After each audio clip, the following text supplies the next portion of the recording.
Praise the lord. దేవుని శ్రేష్టమైన నామమునకు మహిమ కలుగునుగాక. ప్రభు పేరట మీ అందరికీ హృదయపూర్వక వందనాలు. ఈ ఉదయకాలము దేవుని వాక్యాన్ని విందాం. తెస్సలోనిలకు రాసిన మొదటి పత్రిక 3వ అధ్యాయము 13వ వచనము. ఎలాగూ ప్రేమలో అభివృద్ధి పొంది వర్ధిల్లుచున్నామో అలాగే మీరును ఒకని ఎడల ఒకడను మనుష్యులందరి ఎడలను ప్రేమలో అభివృద్ధి పొంది వర్ధిల్లునట్లు ప్రభువు దయచేయును గాక.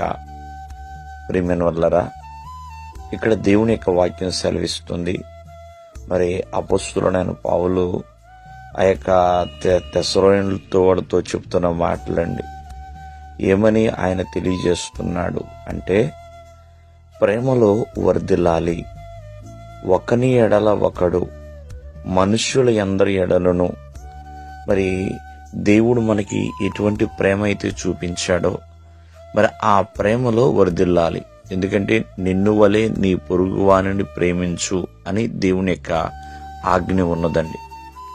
మరి సహోదరు ప్రేమ, స్నేహితుల మధ్యన మనం కలిగి ఉన్న ప్రేమ, ఒక విశ్వాసి పట్ల తోటి విశ్వాసి ప్రేమ, ఇలా బంధుమిత్రుల మధ్యన, భార్యాభర్తల మధ్యన, అన్నదమ్ముల మధ్యన, అలాగే సంఘమునికి సంఘ కాపరికి మధ్య ఇలాగా ఎన్నో రకాల ప్రేమలు ఉన్నాయి.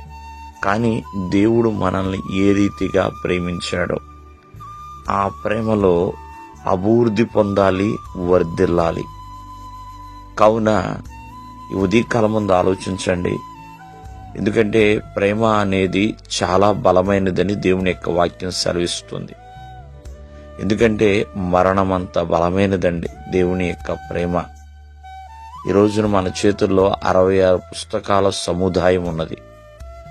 మరి ప్రతి పుస్తకము కూడా దేవుడు తన ప్రేమ చేత రాయించి ఇచ్చినదే. కావున ఈ పుస్తకములో దేవుని ప్రేమ మనకి కనపడుతుంది. ఆ ప్రేమలో వర్ధిల్లాలి, అభివృద్ధి చెందాలండి. ఒక భక్తుడు అంటూ ఉంటాడు, సముద్రం అంతా సీరా తీసుకున్నా మరి నీ ప్రేమను మేము వర్ణింపజాలము నాయనా, నీ ప్రేమను మేము వివరించలేము తండ్రి అని.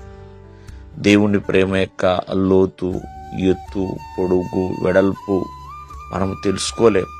కానీ యేసుక్రీస్తు వారు మనల్ని ఎంతగా ప్రేమించారంటే ప్రాణము పెట్టే అంతగా. కావున ఆ ప్రేమ నిష్కపటమైనది, నీతితో కూడినది, యథార్థవంతమైనదండి, పరిశుద్ధమైనది. అటువంటి ప్రేమలో మనము అభివృద్ధి చెందాలి, వర్ధిల్లే వారిగా ఉండాలి. కాబట్టి ప్రభువు మనల్ని ప్రేమిస్తున్నాడు. కాబట్టి ఆ ప్రేమను మనం తెలుసుకుని ఆ ప్రేమలో బ్రతికున్నంత కాలము వర్ధిల్లే వారిగా ఉండాలి. దేవుడు మిమ్మల్ని ఆశీర్వదించునుగాక. ఆమేన్.